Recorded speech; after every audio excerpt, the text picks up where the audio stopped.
Well, hello there, folks. Welcome to today's video. This video is all about how do you help your learners take the knowledge that you share with them that can often come across in a very passive manner and really turn it around so it becomes active learning and it becomes part of who they are. You see, we need to appreciate them when we're delivering training. We're not looking to just throw it at them. We're not just looking to get them to hear it. We actually want them to embody the information. And my belief, and if you've been following this channel, you know that my belief is it's not what we say that matters, it's what people remember. That's the most important thing. I'll say it again. It's not what we say that matters, it's what people remember. And if we use that as our guiding stick or our marker for success with great trading, we suddenly show up in the training room very differently. We suddenly go, okay, well, maybe I need to say something more than once. Maybe I need to present it visually. Maybe I need to shift and change up how I'm delivering my content because I judge my success not on how well I've said it, but have they heard it, remembered it, and gone off and used it, right? And it's all about retention. If you're following along on this channel, hopefully you are embracing the idea retention, retention, retention, retention, retention is everything, folks, right? Now, so let's step back. In this video, I want to talk to you about how do we actually create that embodiment of the information so that we can share a 1 hour workshop or a 1 day workshop or even a 5 day workshop.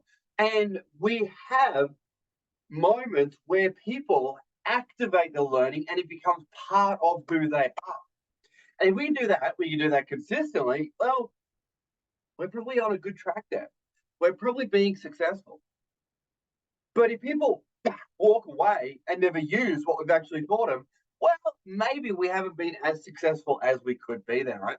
So today's video, 3 simple ways that you can help your participants raise their levels of ownership of the content that you actually share with them, right? Ownership equals retention. Ownership equals embodiment. Ownership is the key word here, folks. Ownership equals retention. So get ready to write, grab a pen, 3 ways that we can help our learners own the information. So first way is make questions. Make questions. You see, one of the coolest things that you can actually do is get your learners to, after you've taught them some content, even, half a day or 2 hours worth of content, you go back, you get your participants to actually make questions about the content that you've just taught them. So, for example, maybe you've taught them the XYZ model of leadership or the XYZ model of sales or public speaking, whatever it may be.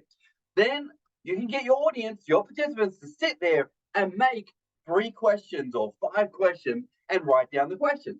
Not, what does XYZ mean? No, actually get them to write down a question based on what you've taught them. So, for example, what year was XYZ done? It's something that they've written down in their notes. They're actually creating a question based on what they've written down. And it's a fact or it's a figure or it's a thing, or it could be, what does X mean, right?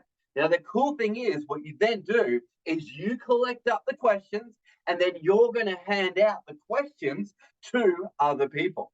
And then they are going to answer those questions, and very quickly the other people will know how well they listen. But also, let's zoom back for a second. In order to actually create the question, the participant, the person making the question, have to actually understand the concept, right?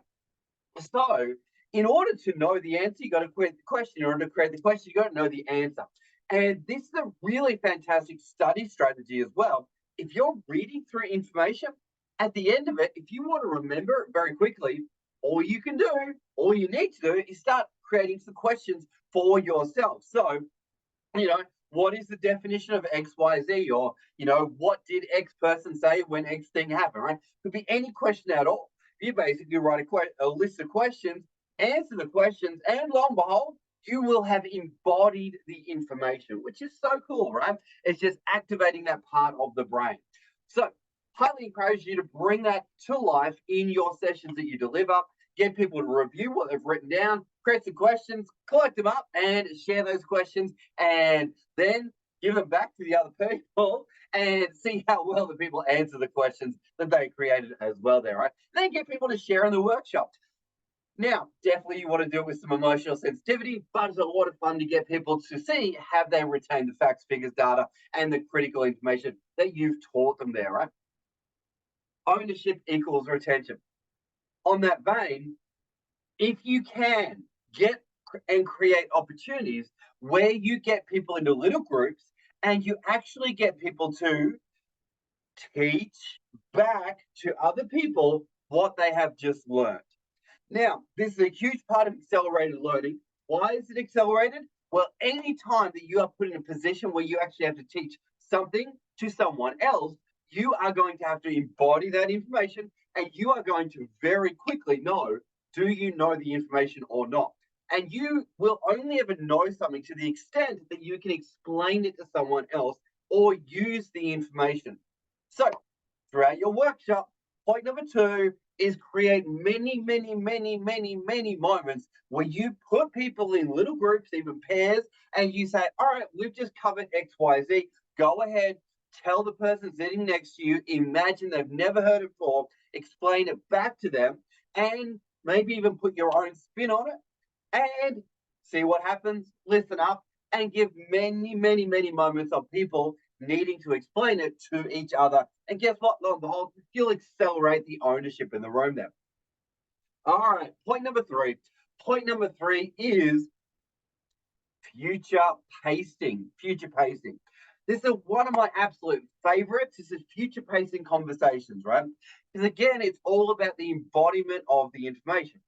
Sometimes in a workshop, we can't actually simulate, create, or do something with the information in fully all of the time because of time restrictions. However, what we can do is we can create future pacing conversations.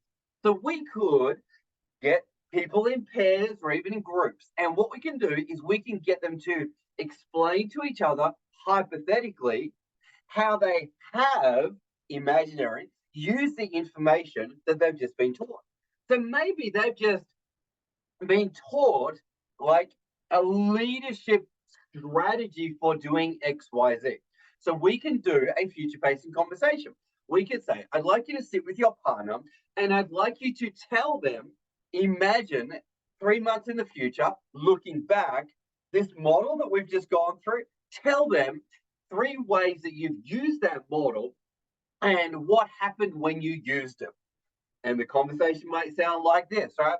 So yeah, the other day I got together with my team and I used this particular model. I went through this stage, this stage, this stage, and I noticed that someone struggled with that, but we went through that and we covered that. And at the end of it, it was a great result. We had a great time.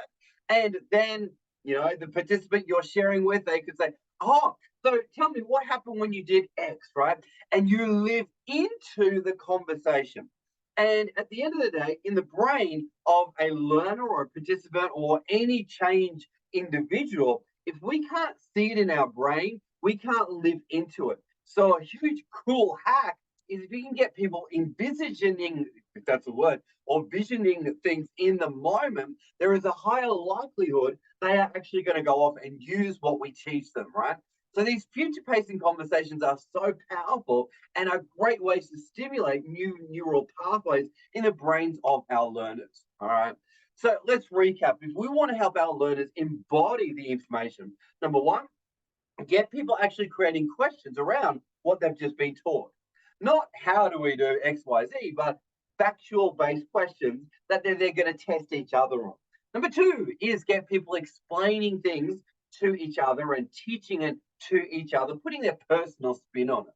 Number 3 is future paced, lived into conversations, right? Really, really powerful. And hopefully you got some value from this video. It's all about, if we want to run a really successful workshop, it's not about did we say some good stuff. It's did they embody the information we shared with them? Did they get value from it? And did they go off and actually use it? God forbid, that'd be a great thing, right? So on that note, folks, hope you got some value from the video. As always, like, comment, share. Let's get the message out there.